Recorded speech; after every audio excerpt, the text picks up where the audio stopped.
তো গাইস প্রথমে আপনারা এই ভিডিওটা দেখুন, তারপরে আমরা এই ভিডিওর ফানি কমেন্টগুলো পড়বো। So let's go. আজ বসন্তের গায়ে হলুদ, আজ বসন্তের গায়ে হলুদ, কাল বসন্তের বিয়ে গো।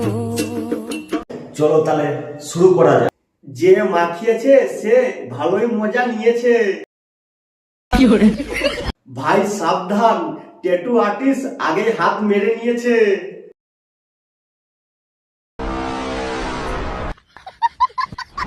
বসন্ত বুঝে গেছে কোথায় হলুদ দিতে হবে। বসন্তের গায়ে হলুদ, গায়ে হলুদ ন পমপমে হলুদ। কেন পাবলিককে ভুলভাল বুঝাচ্ছ? ওটা গায়ে হলুদ না, ওটা পমপমে হলুদ।